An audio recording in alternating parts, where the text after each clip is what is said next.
नमस्कार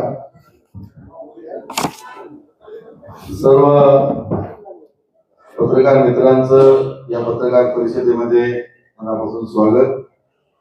आजच्या या पत्रकार परिषदेला उपस्थित असलेले माननीय आमदार प्रशांत ठाकूर साहेब, या ठिकाणी उपस्थित राष्ट्रवादीचे कार्याध्यक्ष माननीय शिवदासजी कांबळे साहेब, या ठिकाणी उपस्थित सर्व महायुतीच्या वतीने आपला पुन्हा एकदा सर्व पत्रकार बंधू आणि भगिनींचं मनापासून स्वागत करतो. खाली बसून आपल्या सर्वांना माहिती आहे, आपण 29 तारखेला महायुतीची पत्रकार परिषद घेतली आणि महायुती म्हणून आम्ही महानगरपालिका निवडणूक लढवतोय असं आपण सगळ्यांनीच प्रसिद्धी माध्यमातून लोकांपर्यंत पोहोचवलं. 30 तारखेपर्यंत अर्ज दाखल करण्याची मुदत होती. 31 तारखेला छाननी होती आणि त्या छाननीच्या दिवशीच महायुतीचा एक शिलेदार हा बिनविरोध निवडून आला आणि त्याच्यानंतर 1 आणि 2 तारखेला जे अर्ज पाठीमागे घेण्याची वेळ होती त्यावेळेला आणखी 5 उमेदवार असे महायुतीचे 6 जण हे बिनविरोध निवडून आले. आणि त्यानंतर आपल्या सगळ्यांना माहिती आहे 2 तारखेला भारतीय जनता पार्टीचे प्रदेशाध्यक्ष माननीय रवींद्रजी चव्हाण साहेब यांनी भारतीय जनता पार्टीच्या कार्यकर्त्यांना हा संवादाचा कार्यक्रम केला आणि तिथपासून कार्यकर्ते जे जोशाने कामाला लागले. भारतीय जनता पार्टी म्हणून संघटनात्मक जी मागणी आहे ही बूथ स्तरापर्यंतची मागणी आहे आणि भाजपची बूथ स्तरापर्यंतची मागणी आणि त्याच्या जोडीला शिवसेना, आरपीआय आणि राष्ट्रवादी काँग्रेस असे आम्ही सगळेजण एकत्र आलो आणि महायुती म्हणून पनवेलच्या निवडणुकीला सामोरं जाताना एक चांगलं प्रकारचं बळ महायुती म्हणून आम्हाला या मित्रपक्षांच्या जोडीने मिळालं. आणि मग या सगळ्या ताकदीवर आम्ही पूर्ण महानगरपालिकेच्या 1 ते 20 या सगळ्या प्रभागांमध्ये उमेदवार अर्ज दाखल केले. त्याच्यानंतरच्या प्रचार झाला. सगळीकडे सर्वांगीण प्रचार हा एकदम नियोजनबद्ध प्रचार हा महायुतीच्या वतीने झाला. आणि या सगळ्याच्यामध्ये वेगवेगळ्या समाजाच्या बैठका असतील, वेगवेगळ्या क्षेत्रातल्या लोकांच्या गाठीभेटी असतील, असा एकदम सूक्ष्म प्रचार हा पूर्णपणे नियोजनबद्ध प्रचार हा महायुतीच्या वतीने सुरू झाला. आणि त्या याच्यामध्ये आपल्याला मगाशी सांगितलं की प्रदेशाध्यक्ष रवींद्र चव्हाण साहेब आले, त्यांनी कार्यकर्त्यांना मार्गदर्शन केलं. पण त्याच्यानंतर वेगवेगळ्या समाजाच्या बैठका असतील आणि जाहीर सभा असतील. माननीय केंद्रीय मंत्री सुरेशजी गोपी हे या ठिकाणी येऊन गेले. त्याच्यानंतर माननीय रामदासजी आठवले साहेब केंद्रीय मंत्री तेही आपल्या या महानगरपालिकेच्या निवडणुकीला 2 केंद्रीय मंत्री आले आणि त्यांनी प्रचारामध्ये सगळ्या नागरिकांना आवाहन केलं. महाराष्ट्र राज्याचे मंत्री माननीय शिवेंद्रराजे भोसले साहेब असतील, त्यानंतर आदितीताई तटकरे असतील, शंभूराजे देसाई, पंकजाताई मुंडे हे महाराष्ट्र राज्याचे मंत्री, त्याचबरोबरीने खासदार माननीय अप्पा वारणे साहेब असतील, माननीय धैर्यशील पाटील साहेब असतील, हे दोन्ही खासदार. आणि मग आमदार गोपीचंदजी पडळकर साहेब असतील, शिवाजी बापू, शहाजी बापू पाटील, महेंद्रशेठ तोरवे, आमदार महेश शिंदे, हे सगळेजण प्रचाराला उभे. ही सगळी पार्श्वभूमी सांगतोय की आम्ही भाजप, शिवसेना, आरपीआय, राष्ट्रवादी काँग्रेस महायुती म्हणून आम्ही नागरिकांपर्यंत सर्वंकष पोहोचण्याचा प्रयत्न करतो. एक मतदाराला आवाहन करतोय की त्यांनी 15 तारखेला येऊन महायुतीच्या पारड्यामध्ये त्याचं मत टाकावं. आणि मग हे सगळं सुरू असताना आपल्या सगळ्यांना माहिती आहे लोकनेते रामशेठ ठाकूर साहेब यांच्या मार्गदर्शनाखाली आणि आमदार प्रशांतजी ठाकूर असतील आणि महेश बंदी साहेब असतील. महेश बंदी साहेब आम्ही इंटरव्ह्यू घेतल्या 14-15ला, तिथपासून आजपर्यंत महिना झाला ते पूर्णपणे महेश बंदी साहेब या पूर्ण महानगरपालिकेमध्ये पूर्ण महिन्याच्या महिना ते लक्ष घालतात. तर आमदार महेश बलते साहेब असतील, प्रशांतजी असतील, बाकी सगळे जय म्हात्रे साहेब असतील, आम्ही सगळेजण या सगळ्याच्यात लागलोय. आणि म्हणून मग आम्ही जो काही जाहीर सभेमध्ये सांगतोय की कुठल्याही परिस्थितीमध्ये आम्ही या वेळेला 65+ पुढे जाणार. हे का सांगतोय तर या सगळ्या मगाशी सांगितलं की भाजपचं संघटनात्मक बळ, त्याच्यानंतर महायुती म्हणून एकत्र आलोय. एवढ्या सगळ्या समाज असतील, वेगवेगळे घटक असतील, यांच्याकडे पोषण असेल, एवढ्या सगळ्या लोकांच्या सभा असतील, जे जेणेकरून कुठल्याही परिस्थितीत आपल्याला गेल्या वेळेला सगळ्या तुम्हाला माहिती असेल की भारतीय जनता पार्टीचे, त्याच्यानंतर काही पक्षांमधून भारतीय जनता पार्टीमध्ये आलेले असे 65 आणि राष्ट्रवादीचे खानावकर असे 66 नगरसेवक हे गेल्या वेळेलाही आता विद्यमान नगरसेवक हे भाजप महायुती म्हणून होते. आणि त्याच्यामुळे आम्ही असं म्हणतो की त्याच्यापेक्षा अधिक म्हणजे कुठल्याही परिस्थितीत 66+ नगरसेवक हे भारतीय जनता पार्टी म्हणून आम्ही निवडून आणणार आहोत. त्यातले 6 जण हे आधीच बिनविरोध निवडून आलेले आहेत. त्यामुळे अशा पद्धतीने सगळा प्रचाराचा गाडा हा सगळा चालू आहे. कालच माननीय मुख्यमंत्री देवेंद्रजी फडणवीस साहेब यांचा एक वेगळा सभा आपण घेतली नाही. त्या सभा घेतली असती तर मोठी सभा झाली असती, पण आपण वेगळा कार्यक्रम केला. सगळ्या ज्या सोसायटीज आहेत, रहिवासी संकुल आहेत पूर्ण पनवेल महानगरपालिकेतली, पनवेल महानगरपालिका क्षेत्रातील रहिवासी संकुल आहेत, त्यांच्यामध्ये जे अध्यक्ष सेक्रेटरी आहेत त्यांना आपण आवाहन केलं. काही डॉक्टर आहेत, वकील आहेत, वेगवेगळ्या संस्था आहेत, यांच्या प्रतिनिधी आहेत, अशांना बोलवून तो कालचा टॉक शो केला. म्हणजे ती जाहीर सभा नव्हती. त्याच्यामुळे या प्रकारचं सगळं वातावरण हे महायुती म्हणून आम्ही केले. आणि निश्चितच 15 तारखेला आम्हाला पनवेलकर जनता ही आम्हाला पूर्णपणे सहकार्य करून त्यांचं मत हे महायुतीला देतील. आणि 16 तारखेला आम्ही 66+ असा आमचा विजय नक्की होईल एवढा आम्हाला विश्वास वाटतो. पुढचं पत्रकार परिषदेला माननीय आमदार प्रशांतजी संबोधित करतील. नमस्कार.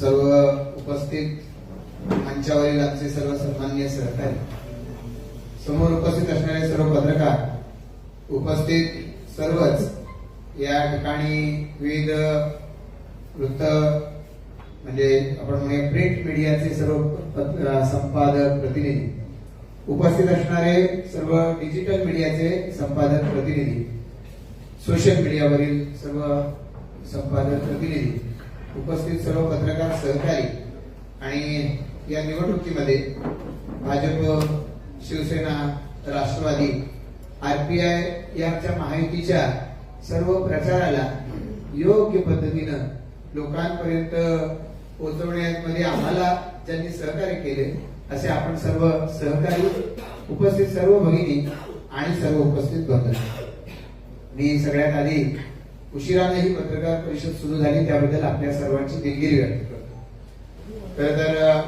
सन्माननीय आमचे भाजपचे जिल्हाध्यक्ष अविनाशजी यांनी पत्रकार परिषदेमागचा हेतू आपल्या सर्वांना सांगितला.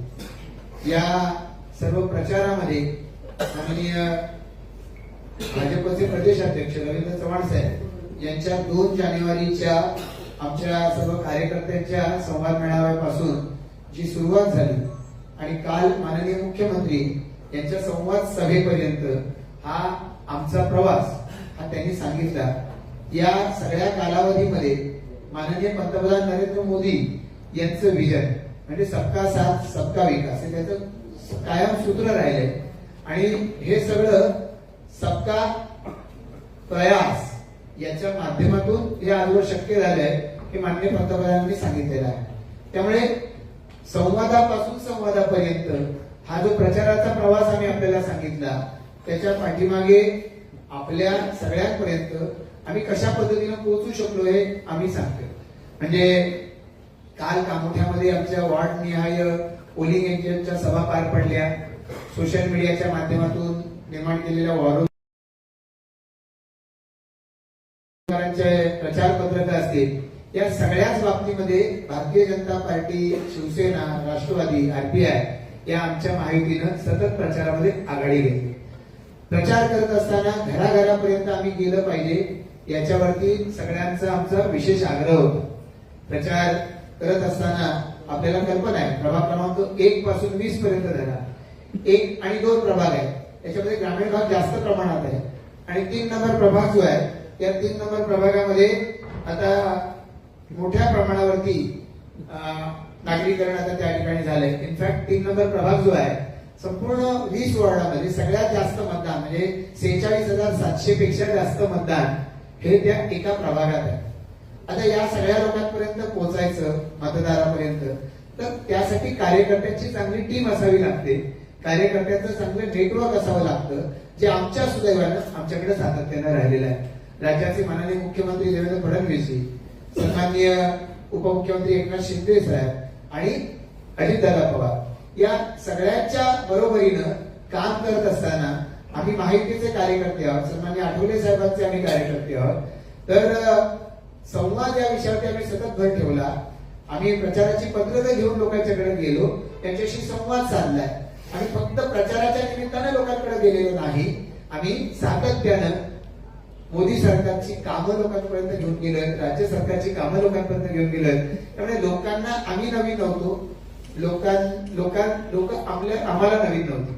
भारतीय जनता पार्टी म्हणून आमची ताकद काय आहे सगळ्यात जास्त, की आम्ही बहुतांश इमारतींमध्ये आमचे सेक्टर प्रमुख आहेत. भाजपची मूळ रचना आमचे शक्ती केंद्र प्रमुख, बूथ अध्यक्ष ही आमची रचना आहेच. त्याच बरोबरीनं आम्ही आता बिल्डिंग प्रमुख नेमले आणि त्या बिल्डिंग प्रमुखांमार्फत आम्ही वेगवेगळ्या सोसायटीचे चेअरमन, सेक्रेटरी यांच्यापर्यंत आम्ही पोहोचलो. प्रत्यक्ष मुख्यमंत्र्यांच्या संवाद सभेचं आमंत्रण घेऊन त्यांच्यापर्यंत पोहोचलो. आम्हाला आनंद आहे की मुख्यमंत्री काल आले आणि मुख्यमंत्र्यांनी जो संवाद साधला, मला कल्पना आहे आपण सारी पत्रकार मंडळी आहात, गेली अनेक वर्ष या क्षेत्रामध्ये काम करताय. मी वेगवेगळ्या आपल्या पैकी पत्रकारांच्या मुलाखती सुद्धा वेगवेगळ्या चॅनल्स वरती पाहिल्या, आपली मतं आपण व्यक्त केली. सगळी काही आम्हाला आवडणारी आणि आम्हाला समाधान देणारी असते असं नाही, पण पत्रकार म्हणून आपली अभिव्यक्ती स्वातंत्र्य आपल्याला, आपण आपली मतं व्यक्त केलेली आहे. आमच्या परीनं आम्ही लोकांपर्यंत पोहोचण्याचा प्रयत्न केलेला आहे. मुख्यमंत्र्यांनी काल इथे आल्यानंतर पनवेल महापालिकेचं काम सांगितलंच, पण त्याही पलीकडे जाऊन पनवेल महानगर कसं वेगाने विस्तारित होत आहे हे सुद्धा सांगितलेलं आहे. काल मुख्यमंत्री कोल्हापूरमध्ये होते आणि तिथून ते पनवेलमध्ये आले. कोल्हापूरमध्ये तिथे विषय आहे, कोल्हापूर महापालिकेची हद्दवाढ, आणि त्या संदर्भात मुख्यमंत्री तिथं मत व्यक्त केलं, सोशल मीडियावरती ते उपलब्ध आहे. आपली महापालिकाच नव्यानं निर्माण झाली आणि या महापालिकेच्या क्षेत्रामध्ये इन्फ्रास्ट्रक्चर कसं वाढतंय, वाढणाऱ्या इन्फ्रास्ट्रक्चरला चॅलेंजेस काय आहेत, त्याच्या दृष्टिकोनातून रस्त्यांचं जाळं कसं निर्माण केलं जातं, पाण्याची गरज मुख्यमंत्री महोदय बोलले आणि आम्ही आमच्या जाहीरनाम्याच्या माध्यमातून देखील आपल्या सर्वांपर्यंत हे मांडलेलं आहे की कशा पद्धतीने आम्ही पुढे जातोय. सगळ्याच्या सगळ्या आमचे जे उमेदवार आहेत, या सगळ्या उमेदवारांना आम्ही आता या आमच्या महायुतीचे हे एका अर्थानं केंद्र सरकार, राज्य सरकार, या महायुतीचे हे एका अर्थानं आमचे असं म्हणूया की जनदूत आहेत, की जनतेच्या आशा आकांक्षा आमच्यापर्यंत पोहोचल्या. कालच्या सभेमध्ये त्या आम्ही मुख्यमंत्र्यांपर्यंत नेल्या आणि यांच्या मार्फत आमच्याकडे आलेल्या जनतेच्या आशा, अपेक्षा, समस्या या सगळ्या आम्ही लोकांच्या मार्फत त्या ठिकाणी मुलाखतकर्त्यांनी मुख्यमंत्र्यांच्या पुढे मांडल्या आणि मग मुख्यमंत्र्यांनी त्या बाबतीमध्ये आपल्या परीनं त्याच्यावरती राज्य सरकार म्हणून काय करणार हे सांगितलं. आता पाण्याचा विषय साहजिकच आहे, त्या बाबतीमध्ये माननीय मुख्यमंत्री महोदय बोलले की एक कर्जत मधलं शिलार धरण 550 MLD आणि त्याच्यासाठी आता कालच मुख्यमंत्र्यांनी त्या सर्व्हेमध्ये सुद्धा जाहीर केलं की खर्च MMRDA करणार, पालिकेवरती खर्चाचा भार नाही. मला कल्पना आहे आपल्या सगळ्यांनी सातत्यानं पालिकेच्या हिताची काळजी घेतलेली आहे. पालिकेचा रुपयाला रुपया चांगल्या पद्धतीने कसा खर्च होईल यावर आपला सातत्यानं कटाक्ष राहिलेला आहे आणि मुख्यमंत्र्यांनी सांगितलं की याचा खर्च पालिकेवर नाही भार टाकणार, त्याच्यामध्ये आम्ही MMRDA उभे करेल आणि कशा पद्धतीनं पुढे कॉन्ट्रीब्युशन होईल ते बघू, पण सुरुवातीच्या इन्फ्रास्ट्रक्चरला त्याचा भार पालिकेवर लागणार नाही. एक खूप मोठा रिलीफ एका अर्थानं मुख्यमंत्री महोदयांनी तो दिलेला आहे, मुळातच ते संकल्पित आहे आणि त्यामुळे या बाबतीमध्ये पुढेही कार्यवाही झालेली आपल्याला पाहायला मिळणार आहे. मुख्यमंत्री महोदयांनी त्याच्या बरोबरीनं या सगळ्या परिसराच्या दृष्टिकोनातून जे अन्य सगळ्या पायाभूत सुविधा निर्माण होत आहेत याचाही उल्लेख या ठिकाणी केला.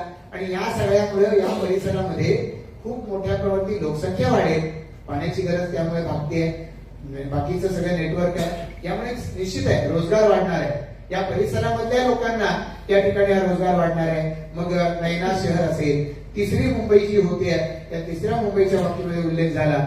या सगळ्यामुळं पनवेल एक आंतरराष्ट्रीय दर्जाचं शहर म्हणून एस्टॅब्लिश होईल हे मुख्यमंत्री मोदींनी सांगितलंय. मला असं वाटतं की आम्ही पदाधिकारी कार्यकर्ते म्हणून त्यांचे आम्ही आभार मानले पाहिजे की इतक्या मायन्युटली एक राज्याचा मुख्यमंत्री एकेका शहराचा विचार करतो. आणि त्यामुळे खरोखरच या परिसरामधले जे सोसायटीचे चेअरमन सेक्रेटरी ते त्या ठिकाणी आलेले होते. नंतरही अनेक जण आम्हाला भेटले, त्यांनी समाधान व्यक्त केलं की जवळपास मुख्यमंत्र्यांनी प्रत्येक विषयावरती आपलं मत त्या ठिकाणी मांडलेलं आहे. आणि सगळ्यात महत्वाचं म्हणजे आपण पाहतो या प्रचाराच्या दरम्यान जो मुख्यमंत्र्यांनी सुद्धा काल त्यांच्या सगळ्या संवादाचा कळीचा मुद्दा होता. आणि विकास हेच आता सर्व मतदारांच्या मनातला सगळ्यात मोठा मुद्दा आहे की त्याच्या आधारावरच ते आज या परिसरात राहत आहेत. त्या परिसरामध्ये त्यांचं राहणं खऱ्या अर्थानं मला वाटतं सार्थ ठरू शकतं. आणि म्हणून आम्ही विकासाची भाषा त्या प्रचाराच्या दरम्यान केली. दुर्दैवाने विरोधकांकडे त्यांनी केलेलं काही मांडायला नव्हतं, त्यामुळे त्यांनी सुद्धा काही जाहीरनामा काढलाय, त्या जाहीरनाम्याच्या माध्यमातून त्यांनी मांडायचा प्रयत्न केलाय. टीकेशिवाय त्याच्यामध्ये फार काही आहे असं मला वाटत नाही. आणि मग कुठेतरी अचानकपणानं सांगायचं आम्ही असा टॅक्स 65% माफ करू. मला वाटतं मुख्यमंत्र्यांनी त्यांना अतिशय सडेतोडपणानं उत्तर दिलंय की ज्यांना निवडून यायचं नाही ते काही आश्वासन देऊ शकतात, ज्यांना निवडून यायचं नाही टीका कुठल्याही पातळीची करत आहे. ती माझ्यावरती खालच्या पातळीवर जाऊन टीका केलेल्या आहेत. आणि मला व्यक्तिशः सगळ्या आरोपांचं टीकेचं मला आणि आमचे माजी सभागृह ते परेश ठाकूर यांना टीकेचं धनी बनवण्याचा त्यांनी प्रयत्न केला. एका अर्थानं त्यांनी असं दाखवलं प्रशांत ठाकूर, परेश ठाकूर हेच महापालिका चालवत आहेत. तर मला आपल्याला या ठिकाणी जाणीवपूर्वक सांगावं लागेल की परेश ठाकूर सभागृह नेते होते, भाजपचा आमदारांच्या नातेवाईकाला तिकीट न देण्याचा निर्णय, आणि तोही निर्णय कसा होता, पहिल्यांदा निवडणूक लढवत असेल तर त्याला तिकीट द्यायचं नाही. आधी जे राजकारणात आहेत मुंबई पासून आपण पहा की त्यांना मात्र तिकीट त्या ठिकाणी मुंबई पासून अन्य ठिकाणी दिली गेली जे आधीपासून राजकारण होते. पण आमदार आता झाला 1 वर्षापूर्वी आणि लगेच घरातल्या कुटुंबियांना त्या ठिकाणी सांगतोय, असं घडता कामा नये. यासाठी माननीय या सभागृह नेते माजी परेश ठाकूर यांनी आधीच निर्णय घेतला मी निवडणूक लढवणार नाही, आणि परेश ठाकूरांनी निवडणूक लढवलेली नाही. त्यामुळे आमच्यावरती जे आरोप करतायत त्यांनी या दृष्टिकोनातून विचार करावं की आपण कशा पद्धतीचे आरोप करतोय. आमच्यावरती भ्रष्टाचाराचा आरोप ज्यांनी केला त्यांच्या बॅनरवरती ज्यांचे फोटो आहेत ते गेली 4.5 वर्ष एक बँक कर्नाळा बँक ही बुडवल्याबद्दल ते तुरुंगात आहे. आणि त्या बँकेच्या ठेवीदारांचे पैसे आमच्यामुळे ठेवीदारांना मिळाले. ते ठेवीदार त्यांच्याशी जास्त संबंधित होते आणि म्हणून एक एक करत त्यांच्यापासून ते त्यांचे सहकारी निखळत गेले. आमच्याकडे जी संख्या 51 होती ती महापालिकेची निवडणूक लागताना आमची 65 झाली. विजय खानावकर महायुतीचे आमचे राष्ट्रवादीचे 66 झाले. म्हणजे ते आमच्यावर आरोप करतात पण त्यांनी स्वतःच जरा अंतरंगामध्ये झाकून लोकांना बघावं तर त्यांच्या लक्षात येईल त्यांचा जनाधारही सुटला आणि मग आता त्यांचे सहकारी सुटले. आज आमच्या बरोबर त्यांच्यातले निवडून आलेले सहकारी आमच्या बरोबर का आले याचं कारण असं आहे की त्यांच्यावरचा जनतेचा विश्वास आधीच उडाला होता. ती जनता या काम करणाऱ्या कार्यकर्त्यांना सांगत होती तुम्ही यांची साथ सोडा नाहीतर हळूहळू तुम्ही सुद्धा लोकांच्या मधून बाद व्हाल. आणि त्यामुळे योग्य वेळी त्या आमच्या सहकार्यांनी निर्णय घेतला आणि ते आमच्या बरोबर आले. मला वाटतं की हे एवढंच सेल्फ एक्सप्लेनेटरी आहे. या सर्व प्रचाराच्या दरम्यान आपल्या सगळ्यांपैकी अनेकांनी मतं व्यक्त केली की 6 जण भाजपचे बिनविरोध निवडून आले आणि त्याच्यामुळे मतदारांवरती परिणाम होऊ शकतो. मला या ठिकाणी जाणीवपूर्वक सांगायचं आपल्याला की ते 6 जण जे माघार घेतली गेली त्यांची मुलाखत घ्या, त्यांना विचारा काय केलं, पैसे दिले का आम्ही, त्यांना विचारा का कुठला दबाव आणला, काय पोलीस कंप्लेंट वगैरे झाली का. ज्यांचे जे उमेदवार होते ज्यांनी त्यांना विश्वासाने उमेदवारी दिली होती पोलीस ठाण्यामध्ये एखादी तक्रार दाखल झाली का, आणि मग तसं नसेल तर याचा आरोप आमच्यावर कशासाठी आहे? त्यांचे उमेदवारच अशा पद्धतीचे तकलादू स्वरूपाचे होते की ज्यांना उमेदवार देता येत नाही, तर पनवेल शहरात नवीन पनवेलला राहणारे बहुसंख्य उमेदवार दिलेले होते. हे कशाचं रक्षण आहे? आज सन्माननीय जे म्हात्रे साहेब आमच्या बरोबर आले, प्रीतम म्हात्रे जे आमच्या बरोबर आले, त्यांच्याबरोबर त्यांचे सहकारी नगरसेवक आले, त्याच्या आधीच्या वेगवेगळ्या टप्प्यावर वेगवेगळे नगरसेवक आले. आता त्यांच्याकडे वर्षानुवर्ष जे त्यांच्यासाठी लढत होते ते नाहीयेत सोबत. मान्य केलं पाहिजे त्यांनी मान्य केलं पाहिजे. आणि त्यामुळं मला असं सांगायचंय आणि मला आत्मविश्वासानं आपल्या सगळ्यांच्या समोर सांगायचंय की आमचे 6 नगरसेवक निवडून आले, त्याचा आम्हाला फटका बसणार नाही. या उलट ही या ठिकाणी जी ताकद जनतेच्या आशीर्वादानं आमची निर्माण झाली, मला असं वाटतं की ते एका अर्थानं या सगळ्या राजकीय व्यवस्थेमध्ये जे आमची ताकद अधोरेखित झालेली आहे आणि या 6 जणांनी आमच्यासाठी शुभशकून निर्माण केला आहे आणि तो शुभशकून घेऊन या निवडणुकीला आम्ही सामोरं जातोय. आमचे 6 उमेदवार नगरसेवक या भूमिकेमध्ये पोहोचले. शासनाचा निर्णय जाहीर व्हायचा आहे, चौकशी नंतर होईल आणि चौकशी कुठली होऊ द्या, आम्हाला त्याच्यामध्ये कुठल्या पद्धतीची अडचण नाही. आणि आत्मविश्वासानं या निवडणुकीला आम्ही त्यांच्या सोबत सामोरे जात आहोत. आज या 129 अ च्या बाबतीमध्ये मी पुन्हा उल्लेख करेन की 129 अ चा उल्लेख या ठिकाणी केला गेला आहे आणि असं सांगितलं जात आहे म्हणजे की 22,983 गावठाण हद्दीतल्या प्रॉपर्टीजना त्याचा फायदा 129 अ चा मिळाला. आम्ही जर 129 अ लावायच्या विरोधात असतो तर 22,983 प्रॉपर्टीजना त्याचा फायदा मिळाला असता का? तो कसा मिळाला? कारण गावठाण हद्दीमध्ये सगळीकडे लागलं पाहिजेच. ज्यांना टॅक्स लागलाय ग्रामपंचायतीचा त्यांना त्या 129 अ चा फायदा मिळतोय आणि त्या 129 अ च्या आधारे त्यांचं टॅक्स एकाच वेळेला न लागता त्यांना 20%, 40%, 60%, 80%, 100% असा टप्प्याटप्प्याने तो लागत गेलाय. आम्हाला आनंदच आहे, काही अडचण नाही त्याच्यामध्ये. आम्ही तर 50% टॅक्स कमी करा असा आम्ही ठराव आणला, सत्ताधारी ठराव आणत असतात. आम्ही तो ठराव मांडला, त्या ठरावाला पाठिंबा दिला गेला. आज आमच्या विरोधात ज्या एका वार्डामध्ये उभे आहेत आणि ज्यांची आता सगळी लढाई त्या एका वार्डात चालू आहे, त्या आता आरोप करतायत की पत्रकार परिषदेमध्ये आम्ही आरोप ऐकला की असं असं झालं त्यांच्यामुळे ही टॅक्स माफी झाली. मला त्यांना सांगायचं आहे, त्याच पत्रकार परिषदेमध्ये त्यांनी सन्माननीय गोविंद राजन जे नगरविकास सचिव आहेत त्यांच्या मीटिंगचाही कोण केला.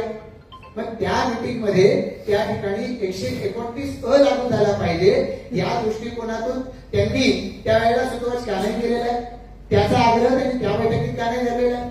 सुप्रीम कोर्टामध्ये 4 वर्षाची लढाई चालू आहे. त्या 129 अ चा आग्रह धरून त्यांना सुप्रीम कोर्टाने 4 वर्षात एक रिलीफ का नाही दिलं? आता हे उशिरा सुचलेलं शहाणपण आहे. जेव्हा पायाखालची जमीन सरकते त्यावेळेला या सगळ्या गोष्टी सुरू होतात आणि त्यामुळे हे आज निवडणुकीसाठी निवडलेलं यांचं हे खेळणं आहे.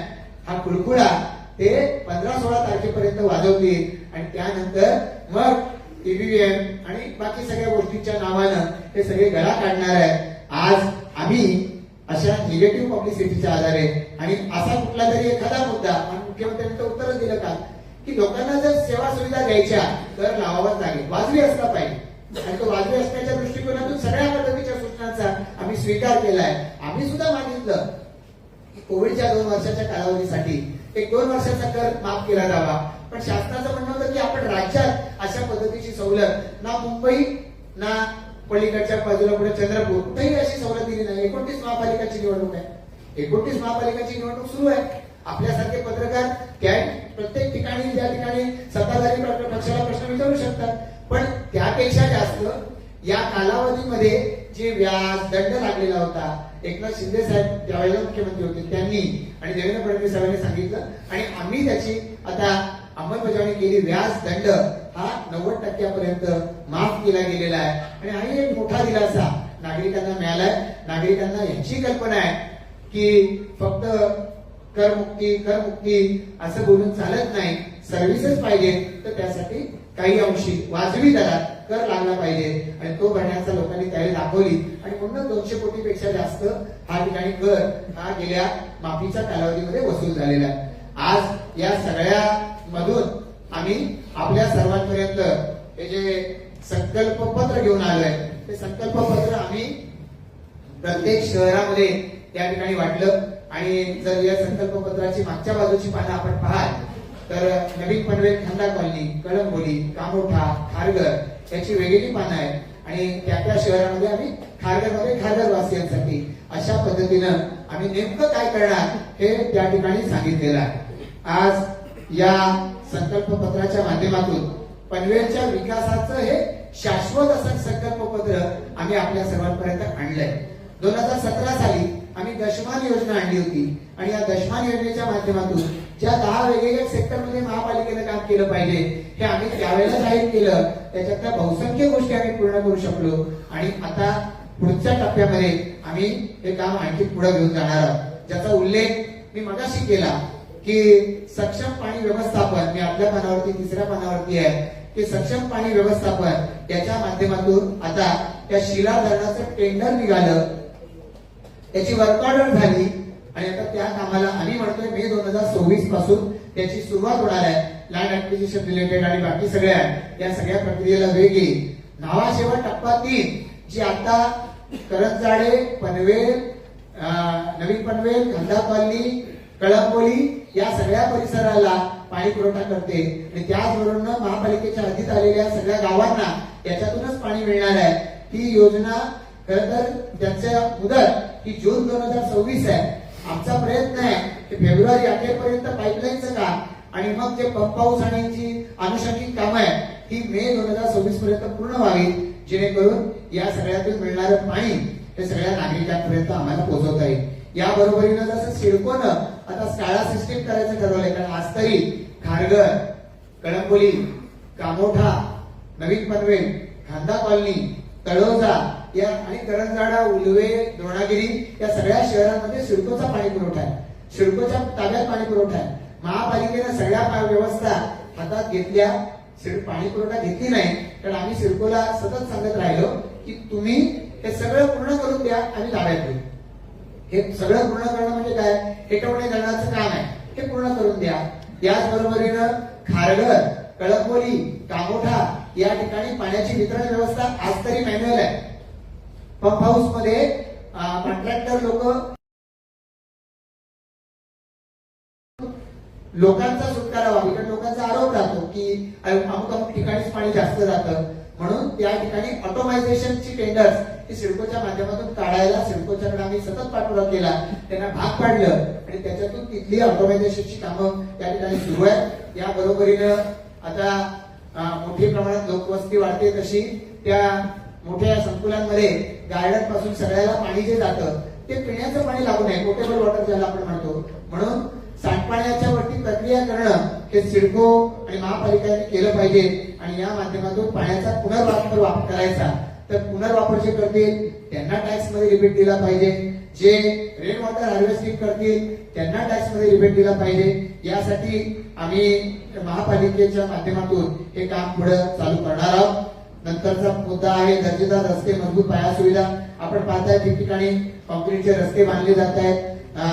त्याबरोबरीनं गटार स्वतंत्ररित्या ही बंदिस्त गटार कॉन्क्रीटची ही सगळी गटार आहे. चौकांचं सुशोभीकरण केलं जात आहे. मुख्यत्वे तळोजापासून ते कळंबोली पनवेलचा हा रस्ता आता जो 4 लेन आहे, पण त्या ठिकाणी बऱ्याच वेळा ट्रॅफिक कंजेशनचा सामना करावा लागतो. त्याचं 6 पदरी मार्ग करण्याच्यासाठी म्हणून आम्ही या ठिकाणी सांगितलं शासनाच्याकडे आम्ही पाठपुरावा करू. ज्याप्रमाणे कळंबोलीचा ब्रिज हा शासनाकडे पाठपुरावा करून आता त्याचं काम सुरू झालेलं आहे. काल मुख्यमंत्र्यांनी सांगितलं की स्टेट ऑफ आर्ट असा तो ब्रिज होणार, तसाच हा रस्ता हा सुद्धा 6 पदरी हा करण्यासाठी आम्ही पाठपुरावा करणार आहोत. या बरोबरीनं नागरिकरण वाढलंय, त्यामुळे अग्निशमन दलामध्ये सुद्धा या प्रत्येक शहरामध्ये 90 मीटर शिडीची अग्निशामक वाहनं ही उपलब्ध करून देण्यासाठी आम्ही आता या ठिकाणी पाठपुरावा करणार आहोत. सार्वजनिक वाहतूक व्यवस्था सध्या तरी आपल्या परिसरामध्ये NMMT, KDMT, बेस्ट या सगळ्या परिवहन सेवा चालतात. आम्ही प्रस्ताव असा ठेवलेला आहे की शेजारची नवी मुंबई महापालिका असेल किंवा शेजारच्या अन्य महापालिका असतील यांच्याबरोबर इंटिग्रेटेड बस सेवा, म्हणजे जसं पुण्यामध्ये पुणे आणि पिंपरी चिंचवड प्राधिकरण एकत्रितरित्या बस सेवा देतं, त्या पद्धतीनं इथे केलं जावं, जेणेकरून इफिशियंटली आणि कमीत कमी नुकसानीत, कारण परिवहन सेवा म्हणजे त्या नुकसानीतच बऱ्याचशा ठिकाणी चालतात. तर जास्त इफिशियंटली चालू शकतील आणि कमीत कमी नुकसानी चालू शकतील अशा सार्वजनिक परिवहन सेवा या आम्हाला द्यायच्या. काल मुख्यमंत्री महोदयांनी जाहीर केलं की आता तळोजा पेंढर पासून ते एअरपोर्ट पर्यंत जी मेट्रो आहे ही सुद्धा लवकरात लवकर महामेट्रोच्या माध्यमातून तेही काम केलं जाईल. मुख्यमंत्र्यांनी काल जाहीर केलेलं आहे. शाळांच्या बाबतीमध्ये जसं पनवेल शहरामध्ये आज लोकनेते दिबा पाटील साहेब यांची 100वी जयंती 13 जानेवारी, तर त्यांच्या नावानं असलेली जशी शाळा पनवेल शहरामध्ये आहे ती तशाच शाळा आम्ही आता खारघर, कामोठा, कळंबोली, तळोजा आणि ग्रामीण भागामध्ये महापालिकेच्या माध्यमातून या शाळा आम्ही बांधणार आहोत आणि या शाळांमध्ये इंग्रजी माध्यमाचं शिक्षण दिलं जाईल. याशिवाय 11वी 12वीचंही शिक्षण हे त्या ठिकाणी दिलं जाण्याच्या दृष्टिकोनातून आम्ही आता येणाऱ्या कालावधीमध्ये प्रयत्न करू. या सगळ्या शाळा आणि आता आमच्याकडे असलेल्या जिल्हा परिषदच्या शाळा त्याच्यामध्ये ई लर्निंग असेल, डिजिटल शाळा असतील, व्हर्च्युअल क्लासरूम असतील, ग्रंथालयाच्या सुविधा असतील, हे सगळं आम्ही त्याच्यामधून देणार आहोत. खेळाडूंनाही त्या ठिकाणी चांगलं विशेष प्रशिक्षण देता येईल महापालिका शाळांमधून, याच्यासाठी आम्ही पाठपुरावा करणार आहोत. ई लायब्ररी, गरजू विद्यार्थ्यांसाठी अभ्यासिका या निर्माण करण्यावरती महापालिकेनं भर दिला पाहिजे. आम्ही पाठपुरावा करू. AI च्या माध्यमातून आणि थोडं जे विशेष विद्यार्थी असतात यांच्यासाठी सुद्धा महापालिका शाळांमधून ML अभ्यासक्रम आम्ही त्या ठिकाणी उपलब्ध करून देणार आहोत. या व्यतिरिक्त महिलांच्या सुरक्षिततेच्या दृष्टिकोनातून, सक्षमतेच्या दृष्टिकोनातून महापालिका सुरक्षित स्वच्छतागृह निर्माण करणार आहे आणि याच बरोबरीनं महिला बचत गटांच्या उत्पादनांना तिथे बाजारपेठ मिळाली पाहिजे. महापालिका या थेट बाजारपेठ निर्माण करून देतील वेगवेगळ्या विभागामध्ये. त्याच्यासाठीचे जी शासकीय संकुलं असतील त्याच्यामध्ये आम्ही त्यांना या विक्रीची व्यवस्था ही निर्माण करून देणार आहोत. आपल्याला कल्पना आहे माननीय रवींद्र चव्हाण साहेब हे 15 डिसेंबरला हे पनवेलमध्ये आलेले होते आणि 15 डिसेंबरला त्यांनी 15 तारीख की 17 त्यांनी महापालिकेच्या 300 महिलांच्या 300 गरोदर मातांच्या साठीच्या रुग्णालयाचं भूमिपूजन त्यांनी केलं. महापालिकेच्या माध्यमातून जेव्हा हे रुग्णालय तयार होईल त्यावेळेला आपल्याला कल्पना आहे की खासगी रुग्णालयामध्ये सिझेरियनला अलीकडच्या काळामध्ये 30,000पासून 80,000पासून लाख 1.5 लाख रुपये इतका खर्च येतो. जेव्हा महापालिकेचं हे रुग्णालय निर्माण होईल एका वेळेला 300 गरोदर मातांना सामावून घेता येईल अशा पद्धतीची व्यवस्था महापालिका निर्माण करणार आहे. याशिवाय महिलांसाठीच्या वेगवेगळ्या अन्य योजनांचा उल्लेख आमच्या या संकल्प पत्रामध्ये आम्ही केलेला आहे. या बरोबरीनं आता वेगवेगळे पूल, उड्डाण असतील, सुरक्षित वाहतुकीच्या दृष्टिकोनातून महापालिकेनं यापूर्वीच ट्रॅफिक नियोजनाचं काम हे की ज्यांचा आराखडा महापालिकेच्या हे जो डेव्हलपमेंट प्लॅन आहे त्याच्या सोबतीनं तयार होत आहे की जेणेकरून महापालिकेच्या क्षेत्राची ट्रॅफिक कंजेशन पासून ही मुक्तता होऊ शकेल.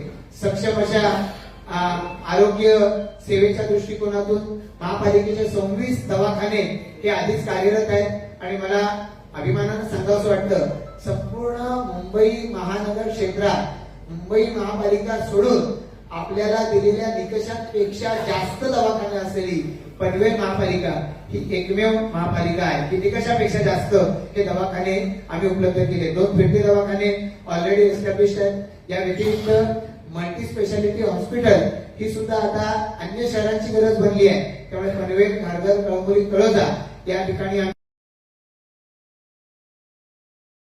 असतील. महापालिकेच्या माध्यमातून सातत्यानं जसं स्वयंसेवी संस्था या कृत्रिम अवयव दिव्यांगांसाठी देतात तसे देण्याच्या दृष्टिकोनातून सातत्यानं काम करत राहणार आहे.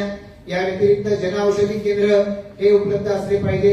आपल्याकडे बहुसंख्य ठिकाणी आता पाळीव प्राणी आहे यांचाही विचार केला पाहिजे आणि म्हणून पाळीव प्राण्यांच्यासाठी फिरता दवाखाना हा सुद्धा चालू करण्यात आलेला आहे. त्यांची संख्या आम्ही वाढवू. टॅक्सच्या बाबतीमध्ये महापालिकेच्या मध्ये भारतीय जनता पार्टीला गेल्या 2017 मध्ये लोकांनी संधी दिलेली होती. त्यामुळे एकीकडे महापालिका चालली पाहिजे, महापालिकेच्या माध्यमातून सोयी सुविधा दिल्या पाहिजेत, तर वाजवी कर घेतला पाहिजे. यासाठी महापालिका मध्ये भाजप आग्रही होती, महायुती आग्रही आहे आणि म्हणूनच महापालिकेमध्ये 50% कर कपात करावी त्यासाठी आम्ही आग्रह धरला होता. प्रशासनाने सांगितलं की 50% जर कर कपात केली तर आम्हाला पगारच देता यायचा नाही. आपल्याला कल्पना आहे की महाराष्ट्रात काही महापालिकांची अशी स्थिती आहे आणि त्यामुळे सांगितलं फार तर 35% ही तुम्ही सवलत द्या आणि 35%चा ठराव प्रशासनानं त्यावेळेला केलेला होता आणि त्यामुळे हा 35%चा ठराव केला.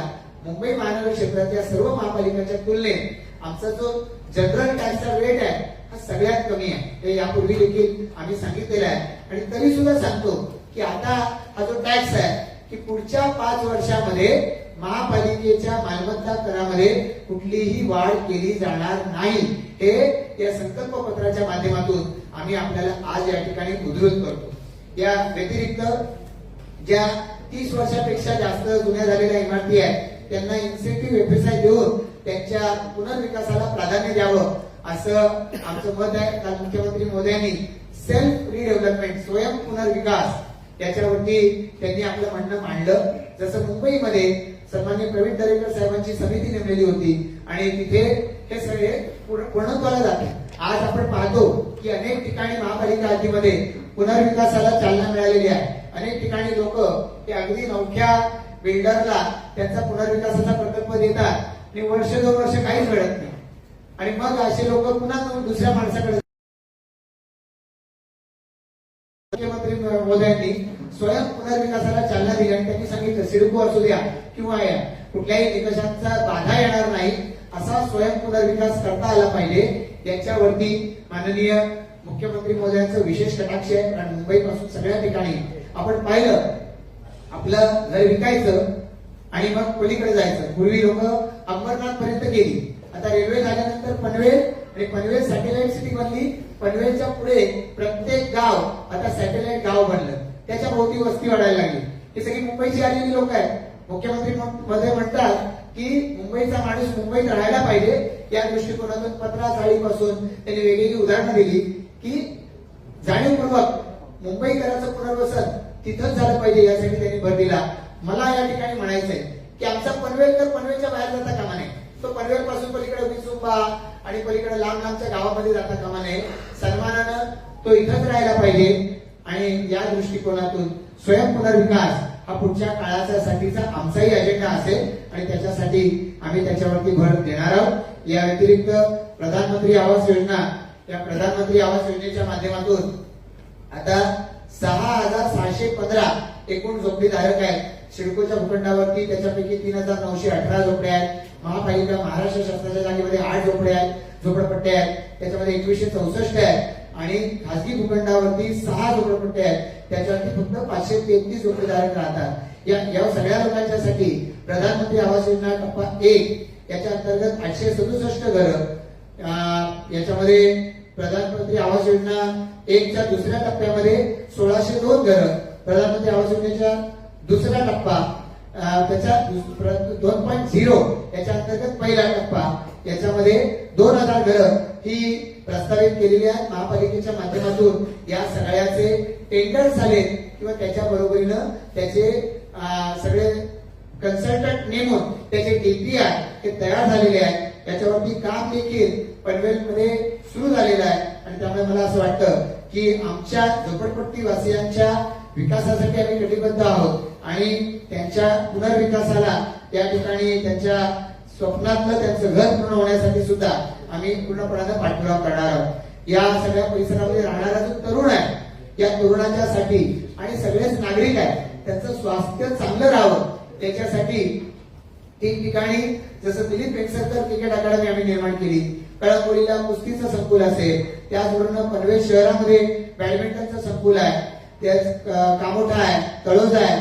या ठिकाणी अशीच क्रीडा संकुलं ही आम्ही उभी करतोय.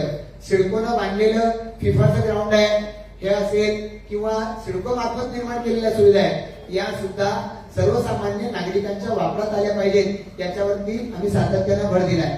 दिलीप वेंगसरकर क्रिकेट अकादमी निर्माण झाली तर त्याच्या भोवतालचं जी मोकळी जागा आहे ती मैदानासाठी अन्य सर्वांना उपलब्ध झाली पाहिजे यासाठी सुद्धा महापालिकेच्या माध्यमातून आम्ही पाठपुरावा करतोय. ज्यांना विशेष प्रावीण्य मिळतं असे खेळाडू आहेत त्यांना त्यांच्या शिक्षणासाठी चांगली संधी मिळावी यासाठी राष्ट्रीय आणि आंतरराष्ट्रीय दर्जाच्या खेळाडूंना 50,000 अर्थसहाय्य हे महापालिकेच्या माध्यमातून द्यायच्यासाठी आम्ही कटिबद्ध आहोत. महापौर चषक स्पर्धा असतील, विशेष खेळाडू असतील, त्यांना विशेष प्रशिक्षण आणि त्यांच्यासाठी स्पर्धांचं आयोजन हे सुद्धा महापालिकेनं करावं, यासाठी आम्ही या संकल्पपत्रातून आम्ही कटिबद्ध होत आहोत. या व्यतिरिक्त सर्व पद्धतीचे खेळ, मग क्रिकेट, कुस्ती, कबड्डी, लॉन टेनिस, व्यायामशाळा, रायफल शूटिंग, या बरोबरीनं बॉक्सिंग, वेट लिफ्टिंगचं प्रशिक्षण हे या सगळ्या शहरांमध्ये दिलं जावं. स्केटिंगच्या बाबतीमध्ये देखील अनेक खेळाडू आपले हे आंतरराष्ट्रीय दर्जावरती जातात, तर याचाही याच्यामध्ये भर आम्ही दिलेला आहे. स्मार्ट सिटीचे स्मार्ट सोल्युशन हे देण्याच्या दृष्टिकोनातून प्रयत्न करायचा आहे. आपल्या पासून हाकेच्या अंतरावरती जर edu city, sports city, medi city अशी शहरं उभी राहतील तर आम्ही काही त्याच्याकडे फक्त बघत राहणार नाही आहोत. या शहरांमध्ये त्याच दर्जाच्या सोयी सुविधा त्या दिल्या गेल्या पाहिजेत. आज शहरामध्ये सीसीटीव्हीचं जाळं हे उभं राहत आहे. महापालिकेनं त्याच्यावरती राहिलेल्या ठिकाणी सीसीटीव्ही उभं करायला सुरुवात केली. त्याचबरोबर कमांड आणि control centre, quick response team, multi level parking आणि इंटेलिजंट ट्रॅफिक आणि सिग्नल मॅनेजमेंट यंत्रणा या उभ्या करण्यावर भर आहे. महापालिकेनंच या अनुषंगानं पेपरलेस कारभारासाठी सर्व सेवा द्यायला, कर भरणा करायला, माहिती मिळवायला आपल्या हातामधल्या मोबाईलवरती हे सगळं यावं यासाठी व्यवस्था निर्माण केल्या. स्मार्ट ऍप तयार केलंय, ते अजून आवश्यकतेप्रमाणे हे केलं जाईल. शहरातल्या लोकांना चांगलं जीवनमान मिळावं या दृष्टिकोनातून जसं आम्ही खारघरमध्ये सेक्टर 35 मध्ये आम्ही ट्रॅफिक पार्क उभा करतो, आम्ही प्लॅनेटोरियम उभं करतो, त्याचबरोबरीनं ही सगळी वेगवेगळ्या पद्धतीची गार्डन उभी करायची. आता रोटरीनं सहकार्य देऊ केलं. पनवेल मधल्या साईनगर परिसरामध्ये बटरफ्लाय पार्क याच्या निर्माणाला सुरुवात झालेली आहे. याच पद्धतीनं आम्ही बॉटॅनिकल गार्डन असेल, थीम पार्क असेल, व्हर्टिकल गार्डन आहे, मियावाकी फॉरेस्ट आपल्याकडे रोटरीनंच निर्माण केलंय. म्हणजे जनसहभागातून सुद्धा आम्ही या ठिकाणी करतोय. आपण पनवेल महापालिका हद्दीतली वेगवेगळी गार्डन पाहताय. चांगल्या पद्धतीच्या दर्जाची आणि चांगल्या पद्धतीची खेळणी उभारणी केली आहे. ही सगळी गार्डन आता मुलांनी गजबजलेली ही आपल्याला सगळ्यांना पाहायला मिळाली आहे.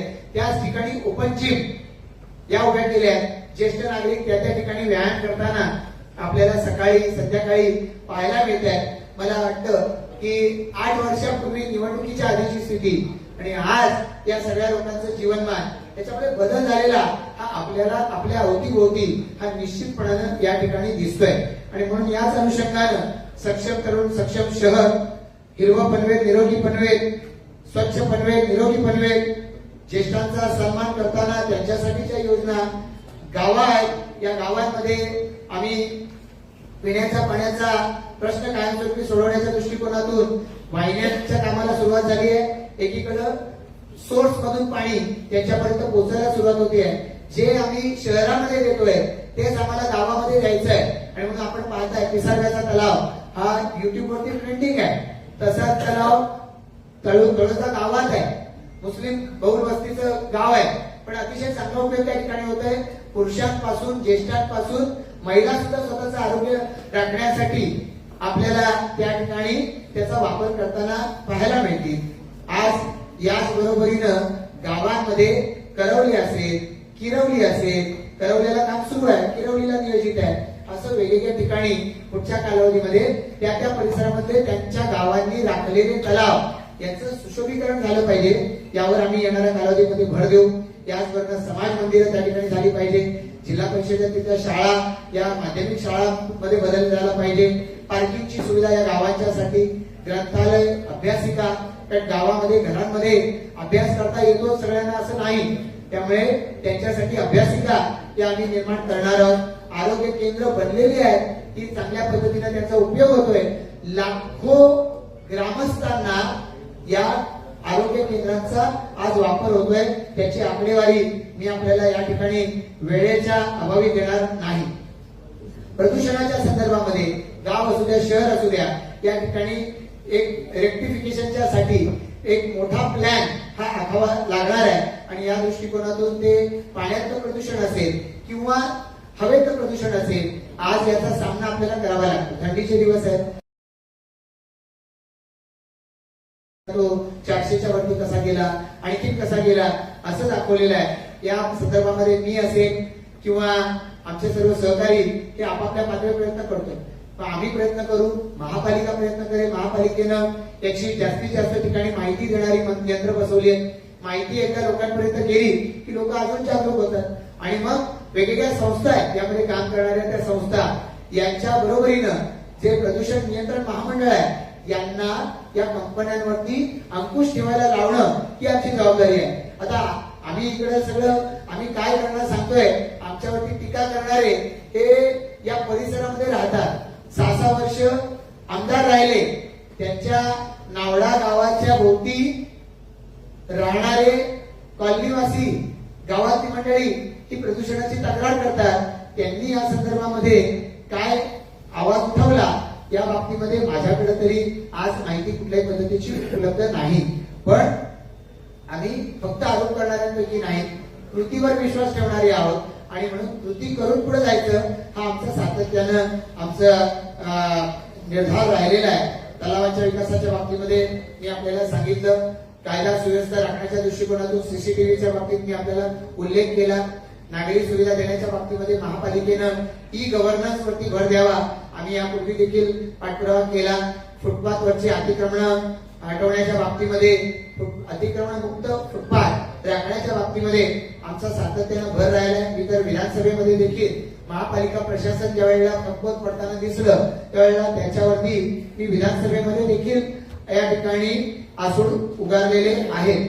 या बरोबरीनं या आपल्या पनवेलचा सांस्कृतिक वारसाच आपला जावा, तसं आद्यकांती वासुदेव फडके नाट्यगृह आहे तसं खारघरमध्ये आणि बाकीच्या विभागांमध्ये सुद्धा आता महापालिकेला आता झाली आता 9 वर्ष, त्यामुळे या सगळ्या अन्य विभागांमध्ये सुद्धा लोकसंख्या वाढली आहे. तर तिथेही अशी छोटी मोठी ही नाट्यगृह उभारली गेली पाहिजे, त्याच्यावरती आम्ही भर देणार आहोत. हे सगळं होत असताना कामोठे, कळंबोली, खारघर या सगळ्या शहरांच्यासाठी तळोजा आणि शेजारचा परिसर असेल, पनवेल, नवीन पनवेल, खांडा कॉलनी असेल, या सगळ्यासाठी आमच्या परीनं आज लोकांनी आम्हाला जे माय सिटी माय एजेंडा याच्या माध्यमातून सूचना केल्या, अन्य विचारवंतांनी दिल्या, आपल्यापैकी काही पत्रकारांनी वेळोवेळी आपण प्रश्न विचारले, काही सूचना केल्या, या सगळ्याचा अंतर्भाव करून हे संकल्पपत्र आपल्यापर्यंत आणण्याचा आम्ही प्रयत्न केलाय.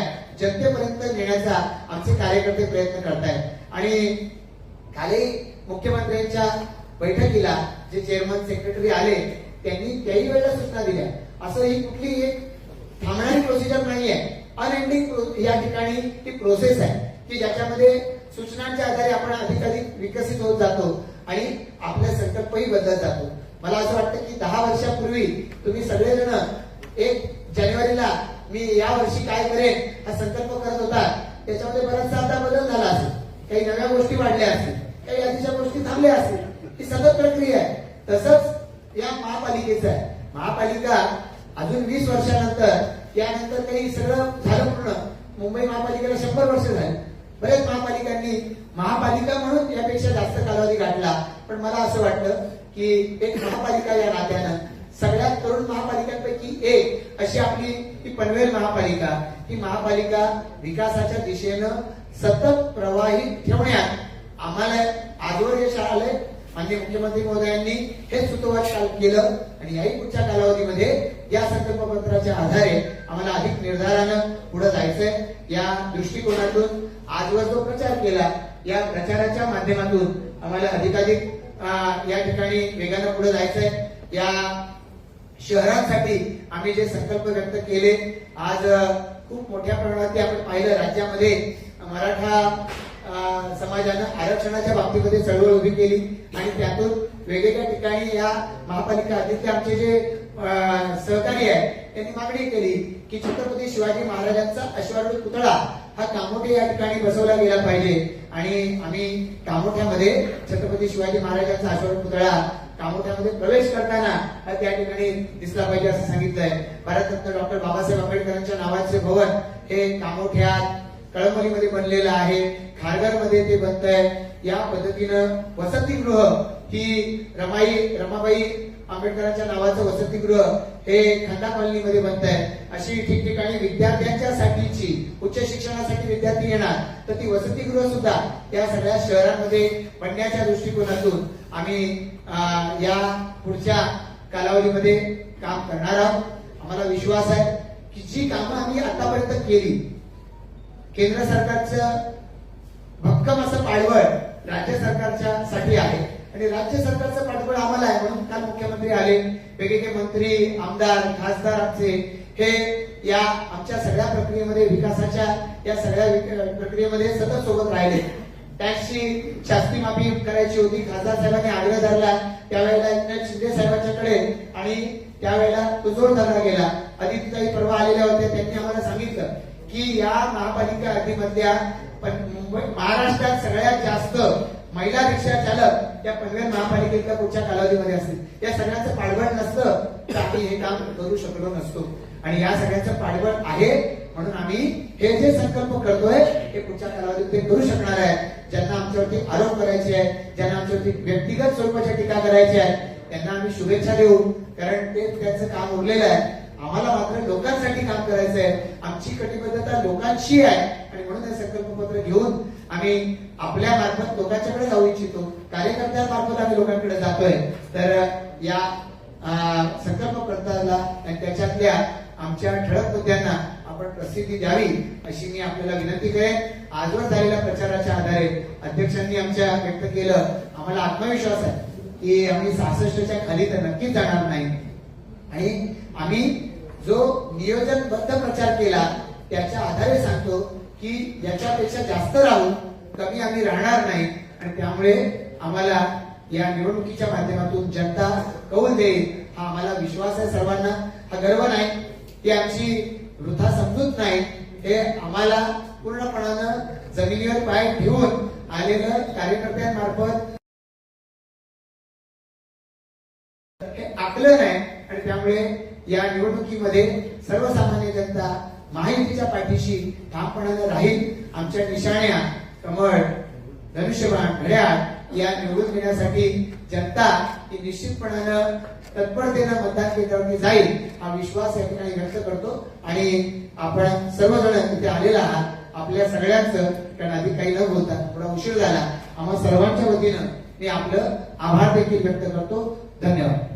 मालमत्ता कर पुढील 5 वर्ष निवडण्याचा आपण संदर्भ केलेला आहे, पण तो ज्या पद्धतीने मालमत्ता कराचा मुद्दा पुढे करीत 65% कर भाग करून असा बॉन्ड लोकांना दिलेला आहे. तर त्याचा चमत्कार झाला तर तसा चमत्कार महायुतीच्या आमदारकीच्या निवडणुकीमध्ये लाडकी बहिणीचा झाला होता.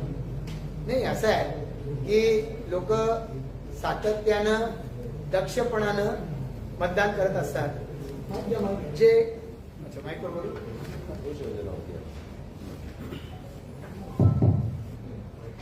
जेव्हा लोकसभेची निवडणूक होती 2019 सालाची मी आपल्याला आठवण करून देतो. त्या लोकसभेच्या निवडणुकीच्या वेळेला माननीय मोदी साहेबांनी सांगितलं की किसान सन्मान योजनेच्या माध्यमातून आम्ही शेतकऱ्यांना 2,000 रुपये 3 महिन्याला असे 6,000 रुपये वर्षाला देऊ. आता थोडा तुलनेनं थोडा श्रीमंत झालेला जो शेतकरी आहे त्याला असं कदाचित वाटलं असेल की 6,000 रुपये फक्त वर्षाला, पण ते त्या शेतकऱ्याच्या अकाउंटवरती आतापर्यंत जात आहे.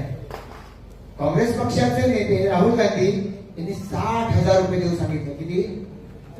60,000. पण त्यांना लोकांनी मतं नाही दिली. लोकांनी मतं जे शब्द पुरा करू शकतात त्यांना दिली आणि त्यामुळे आज कोण काय शब्द देतं यालाही काही अंशी लोक विचार करतात, किंमत देतात आणि त्यामुळे हे 65% जे सांगताय मी तुम्हाला म्हणालो ना मगाशी की 4 वर्ष सुप्रीम कोर्टात आहे, 4 वर्षात कोर्टानं इतक्या तारखा झाल्या असतील, काय यांच्या बाजूने निर्णय दिला नाही अद्यापर्यंत. पुढे विषय ढकलत राहायचा, कोर्टात आहे जिवंत आहे सांगायचं, ते झालेलं आम्हाला नको अशाचा काही विषय नाही, पण ते कायदेशीर दृष्ट्या बसत नाही आणि त्यामुळे आम्ही त्या विषयाचा पाठपुरावा आम्ही करत नाही आहोत. ते कायदेशीर नाही त्यांना माहिती आहे, पण एक मुद्दा काहीतरी सत्ताधाऱ्यांच्या विरोधात हवा म्हणून त्यांनी आपलं ते जिवंत ठेवलंय. ती एक फेडरेशनची केस होती, फेडरेशनची केस डिस्मिस होऊन गेली. यांची फक्त तारखा वाढवून त्यांनी ती जिवंत ठेवलेली आहे. या निवडणुका संपल्यानंतर ते जे काय आपल्याला सांगतात 31 तारखेच्या आत आम्ही असं करू तसं करू असं जे सांगताय हे कुठेही वस्तुस्थितीला धरून नाही. यापूर्वीही करू शकले असते, यापूर्वी यावरती ते आग्रह धरू शकले असते, पण एकदा कधीतरी सांगत होते टॅक्सच नको, त्याच्यावर यांनी 2-3 वर्ष घालवली. मग सांगायला लागले डबल टॅक्स नको, मग आता सांगतायत 129 नको. हे यांची भाषा ही कराच्या बाबतीमध्ये सतत बदलत गेली. लोकांची सहानुभूती मिळवायचा प्रयत्न आहे. आम्हाला लोकांची अशी खोटी सहानुभूती मिळवायची नाही. लोकांना जे देऊ शकतो ते द्यायचा आम्ही प्रयत्न केलाय. पुढची 5 वर्ष मालमत्ता करात वाढ नाही आमचा निर्धार. प्रशांतजी, आपल्या याच्यात जाहीरनाम्यातच म्हटलंय की रस्ते, फुटपाथ, रस्त्याचे खड्डे याबाबत आपण कटाक्षाने लक्ष टाकणार आहोत. रस्त्यावर खड्डे पडू देणार नाही, रस्ते मजबूत बनवू. पण निवडणुका एवढ्या महागड्या झाल्यात, रस्त्यावर खड्डे पडले नाही किंवा रस्ते निकृष्ट झाले नाही, हा निवडणुकीचा खर्च कसा निघेल उमेदवारांचा? असं आहे की निवडणुकीसाठी मला वाटतं काहीतरी 9.5 लाखाची मर्यादा उमेदवार 9 लाखाची मर्यादा आहे. 9 लाख रुपये मला असं वाटतं की काही खूप मोठी गोष्ट नाही उमेदवाराच्या दृष्टिकोनातून. निश्चितपणानं उमेदवार आमचे काही असतील, काहींना ज्या ठिकाणी लागलं तिथं आता काही आमच्या उमेदवारांचे पैसे बँकेमध्ये मी चेकनी भरले, त्या ठिकाणी खातं उघडायला लागतं म्हणून. पण याचा अर्थ ते पैसे महापालिकेमध्ये नगरसेवक झालो आणि महापालिकेतून वसूल करू द्या. मग पनवेल महापालिकेची स्टँडिंग कमिटी, अंडरस्टँडिंग कमिटी झाल्याचं तुम्हाला ऐकायला मिळालं असतं. गडकरी साहेब आले होते 2017 सालाच्या 1 जूनला जेएनपीटी पोर्टमध्ये कामाची पाहणी करायला, आणि मला त्यांनी सांगितलं होतं प्रशांत तुझी महापालिका निवडून आली, अभिनंदन. अनेक महापालिकांच्या स्टँडिंग कमिट्या या अंडरस्टँडिंग कमिट्या बनतात. तुझ्या महापालिकेची स्टँडिंग कमिटीला अंडरस्टँडिंग कमिटी बनू शकतो, मला आत्मविश्वास आहे, मला गर्व आहे, गर्वच आहे मला की मी ते होऊ दिलेलं नाही. माझ्या सगळ्या सहकाऱ्यांचा मला अभिमान आहे की त्यांनी सुद्धा कधीच अशा पद्धतीचा आग्रह धरलेला नाही. जाहीरनाम्यामध्ये एक प्रकर्षाने टाकलंय की जे निकृष्ट दर्जाची कामं करतील या कॉन्ट्रॅक्टदारांना पाठीशी घातलं जाणार नाही, त्यांच्यावर कारवाई करू. जर 9 वर्ष पहिली मदत सत्तेत महापालिका, तर अशी काही आकडेवारी तुम्ही नमूद दिसते? ठीक आहे, आता बघा, आता सरसकटपणानं माझ्याकडे आता तशी आकडेवारी नाही आहे, पण काम निकृष्ट दर्जाचं होऊ देऊ नये यावर कटाक्ष आम्ही याच्यापूर्वी ठेवलेला आहे. आता महापालिका प्रशासन मध्ये 2022 पासून प्रशासन त्या ठिकाणी होतं, थेट आमच्या नगरसेवकांचा अंकुश त्या ठिकाणी नव्हता, पण तरी सुद्धा एक आमदार या नात्यानं माझी ती जबाबदारी आहे, मी ती जबाबदारी पार पाडलीच पाहिजे. याही पुढे आम्ही ती पार पडत राहू. साहेब, महानगरपालिका आपल्या उत्पन्नांवर चालते. महाविकास आघाडीचे नेहमी आपल्यावर आरोप करण्यात आलेले आहेत की पनवेल महानगरपालिका चालवण्यामध्ये महायुतीचे सरकार हे अपयशी. स्थानिक स्वराज्य संस्थेचं स्वतःचा महसूल असतो, तो उत्पन्न वाढवण्यासाठी स्थानिक स्वराज्य संस्थेच्या ह्या महानगरपालिकेच्या माध्यमातून महायुतीने आपल्या वचननाम्यामध्ये हा महसूल कशा पद्धतीने वाढवला जाईल आणि कशा पद्धतीने ही महानगरपालिका अगदी पारदर्शक पद्धतीने आणि उत्पन्न आणि सुरक्षा ठेवी रक्कम ठेवून चालवली जाईल असं नमूद नाही केलं. नाही, असं आहे की एकतर महापालिका म्हटली की तुम्ही म्हणाल्याप्रमाणे त्याचं उत्पन्नाचे स्रोत निर्माण झाले पाहिजे. या अनुषंगानं आम्ही सुरुवातीला मालमत्ता कर जो लावला तो मालमत्ता कराची बिलच त्यावेळेचे आयुक्त यांनी 2019लाच त्या ठिकाणी लागली, त्यांनी लावलीच नाही, आणि मग थेट 5 वर्षाच्या नोटिसा एकत्र गेल्या आणि त्यातून पुढे 2 वर्ष कोविड आला. त्या सगळ्यामुळे त्या मालमत्ता कराच्या बाबतीमध्ये खूप मोठा असं म्हणूया तुटवडा महापालिकेच्या गंगाजळीमध्ये होता. पण 2.5 वर्ष भाजपा याचं सरकार नव्हतं, महायुतीचं सरकार नव्हतं, आणि त्यामुळे त्या 2.5 वर्षामध्ये जो जीएसटीचा परतावा येतो तो जीएसटीचा परतावा योग्य लागलेला नव्हता. मग त्याचा पाठपुरावा आम्ही केला महायुतीचं सरकार आल्याच्या नंतर, आणि तो पाठपुरावा केल्याच्यामुळं जीएसटीचं अनुदान हे आमचं चौपट वाढलं, जे प्रत्यक्षात ऍक्च्युअल होतच, पण ते आम्हाला 1/4 मिळत होतं, ते चौपट वाढलं, आणि आता 500 कोटीपेक्षा जास्त हे आम्हाला त्या जीएसटीच्या अनुदानातून दर वर्षाला आम्हाला त्या ठिकाणी मिळणार आहे. आणि त्यामुळे ते अनुदान आहे, स्टॅम्प ड्युटीचं अनुदान असतं, या सगळ्यामुळे चांगल्या पद्धतीचं अनुदान मिळत आहे. वाजवी टॅक्स लावला पाहिजे त्याच्यावर आम्ही भर दिलाय, आणि लोकांना 2 ते 3 महिन्याच्या कालावधीमध्ये केला. त्यामुळे या सगळ्याच्या मुळे निश्चितपणे आम्हाला खात्री आहे, आणि सरकारचं पाठबळ तर आहेच, केंद्र सरकार राज्य सरकारच्या वेगवेगळ्या योजनांसाठीचा निधी, त्याच्यामुळेही मला असं वाटतं की महापालिकेला विकास कामांच्यासाठी निधीची कुठल्याही पद्धतीनं कमतरता असणार नाही. तर एक असं आहे की प्रवचन परिषदेमध्ये खूप कारखाने आहेत. तसा आपण जो प्रदूषणाचा मुद्दा केला विरोधकांचा तो सातत्याने एक मुद्दा राहिलेला आरोप आहे. तुम्ही ज्या पद्धतीने सांगता की त्याच्यामध्ये प्रदूषण नियंत्रण मंडळ त्यांच्यावर कारवाई करायला आहे, महापालिका क्षेत्र आहे, दोघांचं समन्वय नसते. कित्येक वेळेला तक्रारी आलेल्या आहेत किंवा या ठिकाणी गुन्हे दाखल करण्यात आलेले आहेत की कोणी बाहेर मिळतं तिथे काय केमिकलच्या टँकरमध्ये सोडतं किंवा प्रदूषण देखील अगदी सिडकोचं जे डम्पिंग लावून आहे त्यांच्यावर देखील अनेक वेळेला त्यांना कारवाई केलेली जाते. पण कागदावर असे देखील राहत असतात. याविषयी त्यांच्यावर देखील नियंत्रण असलं पाहिजे. तुम्ही म्हणताय ते अतिशय योग्य आहे सांगायचे की माझीही भूमिका सतत राहिली. काही वेळा महापालिकेचे अधिकारी आणि वरिष्ठ दर्जाचे अधिकारी मलाही सांगतात साहेब हे आपल्याला याचं थेट नियंत्रण नाही. पण माझं म्हणणं आहे प्रदूषणामुळे सगळ्यात पहिले काय घडतं तर महापालिकेच्या नागरिकांचं आरोग्य बिघडतं. आरोग्यात तर तुमची जबाबदारी आहे. ते आरोग्य बिघडणाऱ्या यंत्रणा आणि त्यांच्यावर त्यांचा अंकुश आहे अशा यंत्रणा यांच्यावरती आपला या ठिकाणी डायरेक्ट कंट्रोल म्हणजे अंकुश हा असलाच पाहिजे. नाहीतर पर्यावरण त्याचं पर्यावरण कशात होणार आहे, नागरिकांच्या आरोग्यावर होणार आहे. त्यामुळे जर प्रदूषण नियंत्रण महामंडळ त्यांचं काम चोखपणाने बजावत नसेल तर महापालिकेला सुद्धा काही या ठिकाणी ठोस भूमिका घ्यावी लागेल. असे अधिकारी जे काम सुधारपणा करतात आणि महामंडळ प्रदूषण नियंत्रण महामंडळ जर त्यांना पाठीशी घालत असेल तर त्यांच्यावर कारवाई करा अशी मागणी महापालिकेला केली पाहिजे. मॉनिटरिंग कंटिन्युअस महापालिकेनं केलं पाहिजे. सीसीटीव्हीचं झाडं उभं राहतंय तर अशा ठिकाणी जिथे डम्पिंग होते एक्स्ट्रा तर तिथंही अशा पद्धतीचे सीसीटीव्ही कॅमेरे हे लावले गेले पाहिजेत की ज्याच्यातून याच्यावर काही अंकुश बसू शकतो.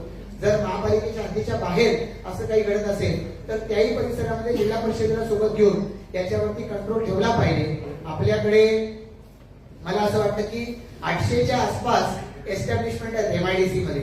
प्रत्यक्ष सगळे कारखाने चालू नाही आणि माझ्याही काही तक्रारी येतात की बंद असलेले जे आस्थापना आहेत त्या ठिकाणी अशा पद्धतीनं डंप केलं जातं. तर याही तक्रारी यापूर्वी आलेल्या आहेत. या सगळ्यावरती कारवाई करताना महापालिकेनं महत्वाची भूमिका बजावली पाहिजे आणि या अनुषंगानं महापालिकेला आम्ही बाध्य करू. मगाशी सांगितलं की आपल्या सगळ्याच्या सूचनांच्या आधारे आम्ही पुढे जातोय. ही सूचना महत्वाची आहे. नक्की त्याच्यावरती कारवाई आम्ही करू. सर आपल्या संकल्पपत्रात तलावांचं सुशोभीकरण लिहिलेलं आहे. मात्र शहरात इस्रायली म्हणजे विश्राळी तलाव आहे त्याचं सुशोभीकरणाचं काम मंजूर आहे असं देखील सांगितलं जातं. मात्र कित्येक वर्षे त्याचं सुशोभीकरण केलेलं नाहीये. अतिक्रमण मोठ्या प्रमाणात त्याच्यामुळे सुशोभीकरण होत नाही का? निश्चित म्हणजे इस्रायल तलावाच्या म्हणजे आपण म्हणतो विश्राळी तलाव तर त्या तलावाच्या बाबतीमध्ये ही मागणी बऱ्याच काळापासून त्या परिसरातल्या लोकांची आहे. अन्य सोयी सुविधा त्या परिसरातल्या रस्त्यांपासून बाकीच्या झालेल्या आहेत. अतिक्रमण न होता हे उरलेले जे तलाव आहेत यांची कामं केली पाहिजे. पण आज आपण जर बघाल वडाळे तलाव, भाजी मार्केट मधला कृष्णाळे तलाव, लेंडाळे तलाव, महापालिकेच्या समोरचा तलाव एक एक करत त्या दिशेनं म्हणजे आम्ही चाललोय आणि आपल्यासारख्या दक्ष मंडळींच्या सहकार्यानं उरलेल्याही या तलावाचा विकास आम्ही निश्चितपणानं करू. सुजित आपले विरोधक जे पडणार आहेत मुख्यमंत्र्यांनी पण सांगितले की ते पडणार आहेत तरी देखील त्यांनी त्यांचा कॉन्फिडन्स त्यांचे जे मुद्दे आहेत ते तलावावरती येऊ दिले. तुम्ही तुमचे 66 उमेदवार निवडून आहेत म्हणतात तर तुमचे संकल्प तुम्ही का करावा? ठीक आहे. आता आम्ही त्यांचं समजा केलं असतं ते म्हणाले असते आमचं अनुकरण केलं. ते ताजमहाल देतो म्हणतील ते ताजमहाल देऊ शकत नाहीत मुख्यमंत्री काल म्हणाले. आज या पद्धतीनं कुणीही काही कमिटमेंट द्यायच्या आणि निवडून येण्याचा प्रयत्न करायचा. खरं तर त्यांना त्यांच्या वार्डात निवडून येण्याची भ्रांत असल्यामुळे जे त्यांचे दिग्गज आहेत त्यांना त्यांच्या वार्डात निवडून येण्यासाठी आता कष्ट करावे लागत आहेत आणि त्यामुळे त्यांनी केलेला डेस्परेट अटेम्प्ट आत्मघातकी असा प्रयत्न आहे की अशा पद्धतीनं कर्नाटक पासून अन्य राज्यांमध्ये जिथं जिथं काँग्रेस सत्तेमध्ये आली त्या ठिकाणी सत्तेमध्ये येण्यासाठी दिलेली आश्वासनं ते पूर्ण करू शकत नाहीत की त्यांचीच लोक सांगायला लागली. आता हे चित्र आपल्याही डोळ्यापुढे आहे. मीडिया आपण ज्यांना रिप्रेझेंट करता मला वाटतं की आपल्या मंत्रिमंडळी तिथे आहे हे तिथलं चित्र तुम्ही चॅनल्सवरती दाखवताय, जनतेला दिसतंय. त्यामुळे जे बोलतो ते डिलिव्हर करू शकत नाही हे जनतेला पुरतं माहिती आहे. फक्त आता निवडणुकी आहे जनता आपली करामत करून घेते. कुठे ना कुठेतरी एखादा हळवा माणूस असतो थोड्या काळासाठी तो त्यांच्या अशा बहकाव्यामध्ये येतो पण मला खात्री आहे की बहुसंख्य जनता ही अशा भावक्यामध्ये येणार नाही. प्रभाग क्रमांक 17 हा न्यू पनवेलचा दर्शनी भाग आहे. स्टेशन लगत झोपडपट्ट्या एका बाजूला बिल्डिंग आहे आणि आपण दिलेले 4ही उमेदवार ऍडव्होकेट आहेत. भविष्यात दर्शनी भाग जे कसा सरकारी आहे? रीतीने निवडणूक लढत आहे. भविष्यात पनवेलचा दर्शनी भाग कसा पनवेलला प्रभाग क्रमांक 17 हा न्यू पनवेलला लगत स्टेशन लगत आहे. आपले 4ही उमेदवार ऍडव्होकेट आपण दिलेले आहेत. एक बाजूला झोपडपट्टी, एक बाजूला बिल्डिंग आहेत. एकूणच पनवेलचा दर्शनी भाग भविष्यात कशा प्रकारचा असेल? रेल्वे स्टेशन 3 ऍडव्होकेट आणि 1 डॉक्टर असे त्या प्रभागात आहेत आमचे. खर तर रेल्वे स्टेशन हे त्या प्रभाग क्रमांक 17, 20 याच्यामध्ये येतं आणि हे रेल्वे स्टेशनचा विस्तार चालू आहे. बरेच लोक, लाखो लोक रेल्वेने प्रवास करत राहतात. त्यांचा रेल्वे स्टेशन पर्यंतचा प्रवास चांगला झाला पाहिजे. रेल्वे आणि सिडको आणि महापालिका यांनी एकत्रितरित्या याच्यावर काम केलं पाहिजे. त्याचं नियोजन आम्ही करतोय. त्या परिसरात असलेल्या ज्या झोपडपट्ट्या आहेत त्या झोपडपट्ट्या जरी सिडकोच्या जागात असल्या, महापालिकेनं त्यांच्या पुनर्वसनाची जबाबदारी स्वतःहून घेतलेली आहे. त्यामुळे ते क्षेत्र मोकळं होईल. तसं त्या भागामध्ये पार्किंग पासून सगळ्या सुविधा त्या देता येऊ शकतील. पार्किंगचा एक मोठा विषय प्रभाग क्रमांक 17 मधल्या पोदी, PN6, P6 या भागामध्ये सध्या जाणवतोय.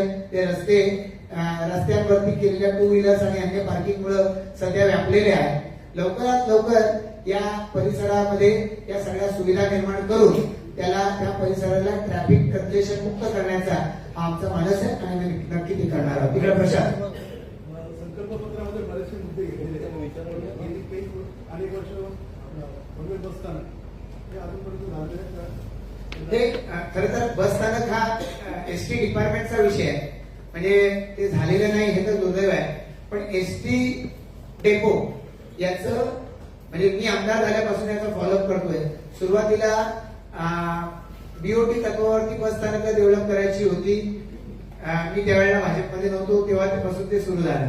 मग त्याच्यानंतर असं ठरलं की शासन बांधेल आणि मग पुन्हा कधीतरी 2017 मध्ये असं झालं, दिवाकर रावते साहेब होते की नाही आता ते BOT तत्वावरती बांधायचं. त्याच्या निविदा निघाल्या, टेंडर झालं, त्याचे आराखडे महापालिकेनं सबमिट झाले.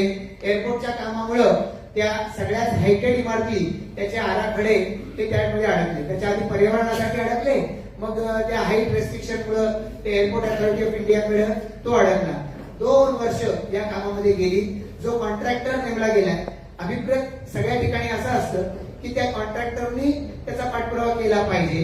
या अनुषंगानं त्या निविदाच रद्द करा याचा मी आग्रह धरला आणि अशा BOT स्वरूपाच्या निविदा रद्द करत असताना ती प्रक्रिया पुन्हा जटिल अवलंबायला लागली तर एखाद्या कॉन्ट्रॅक्टरनी त्याचा स्टडी चालू केलेला असतो, तो खर्च करतो त्याच्यावर, त्याचा अंतर्भाव असतो त्या BOT वरती चालवण्याच्या मध्ये खर्च अंतर्भूत असतो. जर ते रद्द केलं तर रद्द केल्यावरती कॉन्ट्रॅक्टर मोठे क्लेम करून टाकतो. असे क्लेम्स करतो आणि कोर्टामध्ये गेला.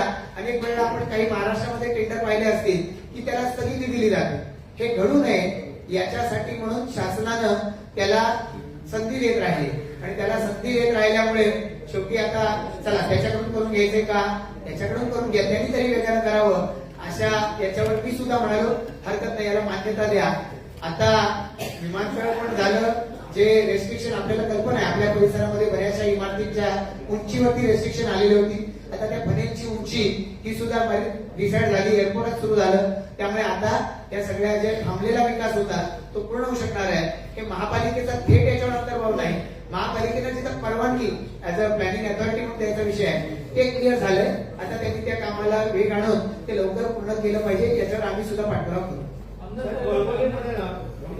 पार्किंग आणि वाहन पार्किंगची खूप मोठी समस्या आहे. ही अग्निशामक दलाची गाडी सुद्धा काही ठिकाणी जाऊ शकत नाही. काही वेळेला हॉस्पिटलाइज कोणाला करायचं असेल तर अँब्युलन्स जाऊ शकत नाही आणि पोलीस प्रशासन किंवा वाहतूक व्यवस्था त्याच्याकडे पूर्ण दुर्लक्ष करते. तर आपलं जे धारण तलावामध्ये आता काय आपण 110 कोटी रुपये खर्च करणार आहोत तर त्या धारण तलाव प्लस पंपिंग आपण सांगतात त्याच्यावरती पार्किंग करा. पार्किंगची व्यवस्था केली, जर पे अँड पार्क जरी केलं तरी टेक्निकली फिजिबल आहे का पाहू. एक दुसरं आता हे काय करतंय, हे सिडकोचं सगळ्यात जुनं शहर आहे कळंबोली, नवीन पनवेलच्या बरोबरीनं. तर त्यावेळेला इतकी सगळी वाहनं असतील याचा विचारच त्यांनी केला नाही. आज ज्याला कळंबोलीमध्ये आपण कंपाऊंड म्हणतो, कंपाऊंड, त्या कंपाऊंड मध्ये गाड्या, कंपाऊंडच्या बाहेर गाड्या आणि छोटे छोटे रस्ते दोन्ही बाजूनी पार्किंग, याच्यामुळे त्याच्यावर प्रवास करणं खरंच जिकरीचं होऊन जातं. आता रिडेव्हलपमेंट मोठ्या प्रमाणावरती तिथे होती आहे आणि त्यामुळे त्या रिडेव्हलपमेंटच्या वेळेला पनवेल महापालिकेचं प्लॅनिंग अथॉरिटी आहे कळंबोलीमध्ये. त्यामुळे या सगळ्याचा विचार करून केलं पाहिजे. मी मगाशी सांगितलं प्रीसिंग सारखी यंत्रणा यासाठीचा आराखडा बनवते आहे आणि त्यामुळे या पुढच्या नियोजनामध्ये हे पार्किंग तुम्ही सांगताय बहुमजली पार्किंग, याच्यासाठी सिडकोच्या कडून त्यांचे भूखंड जे शिल्लक आहेत हे मागून याच्यावरती ते पार्किंगच्या व्यवस्था केल्या जाव्या, जेणेकरून रस्ते मोकळे होऊ शकतील आणि जे रिडेव्हलपमेंट होत आहे तिथं त्यांच्या पार्किंग सगळ्या आताच झाल्या पाहिजे. त्याच्यावरती महापालिकेने लक्ष दिलं पाहिजे, त्याच्यावरही आपण कटाक्षानं जोर देऊ. संजय कर आठवडे बाजारासंदर्भात आपण कारवाई मोठ्या प्रमाणात करण्याचे आदेश दिले होते, पण अजूनही नगरपालिकेनं होत नाहीये.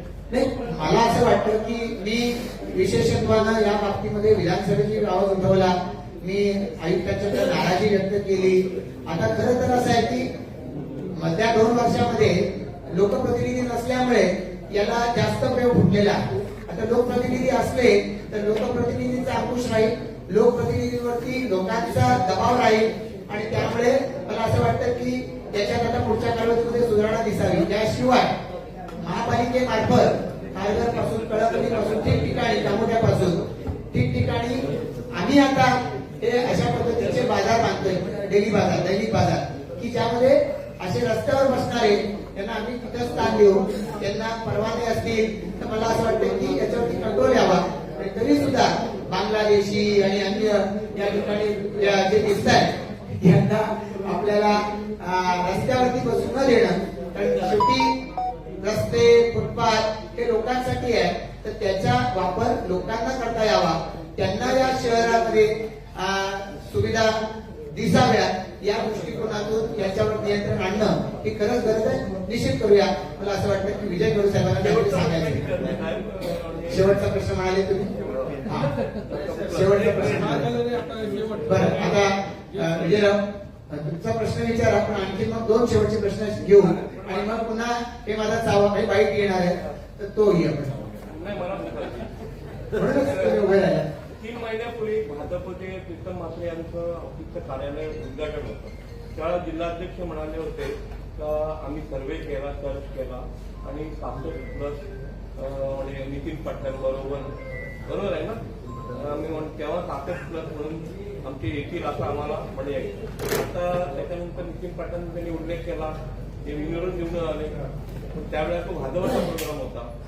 आता सुद्धा तुम्ही 66+ समजा तुमचा सर्वे बरोबर असेल, मग त्या सर्वेमध्ये 66+ मध्ये रिपाई, राष्ट्रवादी, शिवसेना समावेश आहे का? आम्ही 66+ म्हणतोय. आम्ही खूप मोठा म्हणजे आत्मविश्वास आहे, पण अति आत्मविश्वास आम्हाला दाखवायचा नाहीये. जे काय आमची खरंच संघटना आहे, निवडणुकीचं सगळं नियोजन आहे, त्याच्यामुळे 66+ आम्ही नक्की होऊ. त्यांनी आणि मी दोघांनीही कमीत कमी असा उल्लेख केला. आज आम्ही 78 पेक्षा जास्त जागा जिंकू असं म्हणू शकत नाही. काही लोक समोरचे म्हणतात की आम्ही आता हे आम्ही संकल्पपत्र देतोय, काही लोक सांगतात की आम्ही पालिका तिथल्या तलावांचं आम्ही हे करू आणि ते पाणी लोकांना देऊ. आम्ही जमिनीवरती बोललं पाहिजे, जे देऊ शकतो, डिलिव्हर करू शकतो ते बोललं पाहिजे. संतोष हे आश्वासनं दिली, हा संकल्प याच्यापूर्वी नष्टपण होता. प्रश्न असा आहे की पाणी, शाळा आणि बससेवा पुढच्या 5 वर्षात सुरू होतील का? याला जोडून एक शेवटचं होतं की मेट्रो सेवा तुम्ही म्हटले की पेडदर ते नवी मुंबई एअरपोर्ट हे महा मेट्रो करणार आहे, त्याच्या संदर्भात काय होतं? आणि झोपडपट्टी पुनर्रचनाविषयी 25 ते 23 लाखाचं ते घर पडते, त्याच्यासाठी विरोध होता आतापर्यंत मोहल्ल्यामधून बऱ्यापैकी. तर त्याच्यासाठी भाजपची नेमकी भूमिका काय?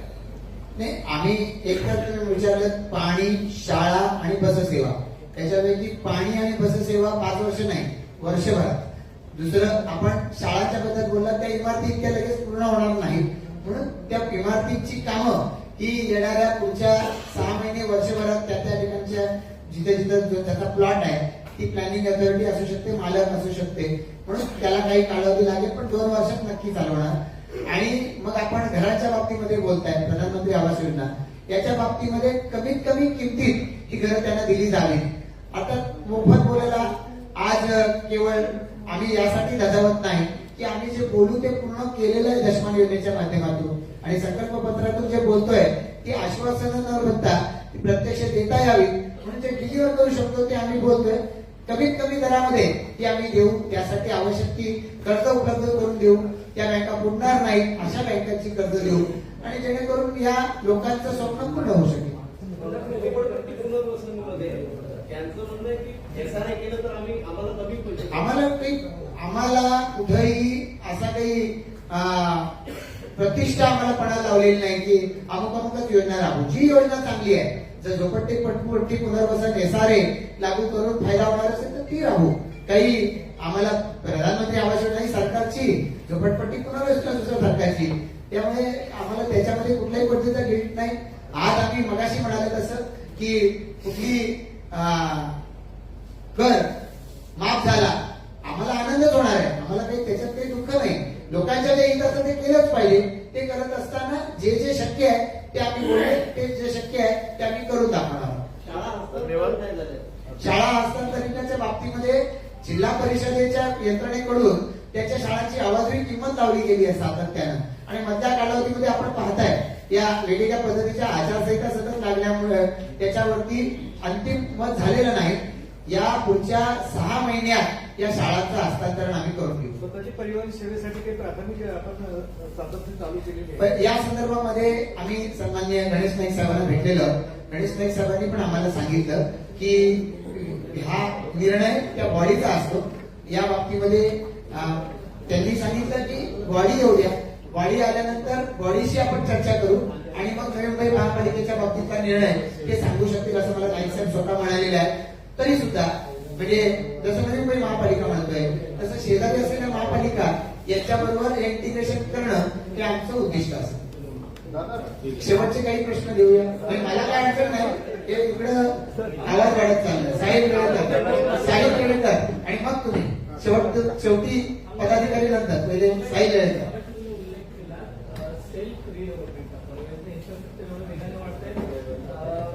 सिडको कन्स्ट्रक्टेड ज्या बिल्डिंग्स आहेत बऱ्याचशा बिल्डरांच्या नजरात मोठ्या प्रमाणात फसवणुकीचे प्रकारही सुरू झालेले आहेत. तर आहे ना, मुद्दा असा आहे की जे सेल्फ रिडेव्हलपमेंट महापालिका सेल्फ खासगी विकासात आणि महापालिकेची भागीदारी त्या दृष्टीने भविष्यात काही आल्यानंतर मी म्हणालो साहेबजी की काल आपण मुख्यमंत्री महोदयांना ऐकलं असेल. मुख्यमंत्र्यांनी सांगितलंय मुंबई महापालिका क्षेत्रामध्ये मोठ्या प्रमाणात सुरू झालं. आता शेजारचं लागून असलेलं मुंबई महानगर क्षेत्र आहे. मुंबई महानगर क्षेत्रामध्ये वेगवेगळ्या अथॉरिटी आहे, महापालिका असेल काही असेल, उलट इन्सेंटिव्ह दिलं पाहिजे. आम्ही संकल्प पत्रात म्हटलंय की आम्ही याला रिडेव्हलपमेंटला इन्सेंटिव्ह देणार आहे. स्वयं पुनर्विकासाला त्यांचा स्वतःचाच फायदा होताना दिसतोय त्याच्यामध्ये. तर त्या दृष्टिकोनातून खरं तर प्रवीण दरेकर समिती आहे, मी त्याचाही सदस्य आहे. तर प्रवीण दरेकर समितीनं शिफारस केली शासनाला की शासनानं अशा रिडेव्हलपमेंटला सुरुवातीला परवानग्यासाठी लागणारं शुल्क असतं तो निधी जर उपलब्ध करून दिला तर त्याच्यातून या रिडेव्हलपमेंटचे काही चांगली उदाहरणं लोकांच्या पुढे येऊ शकतील. आणि मला असं वाटतं की अशी 2-3 उदाहरणं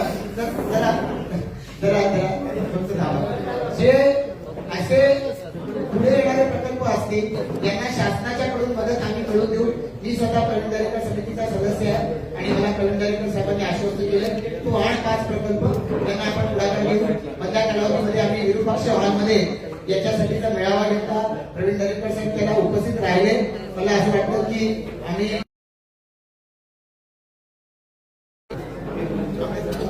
फोटो पाहिजे. हो इकडे इकडे इकडे इकडे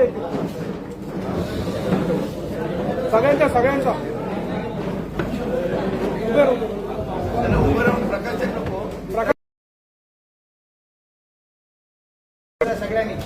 घ्या.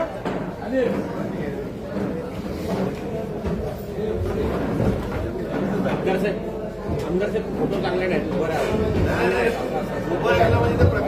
काय नाही होत रे. प्रकाशनाचं टाकू नका. नाही एक मिनिट नगर परिषद संपली. समोर बघा.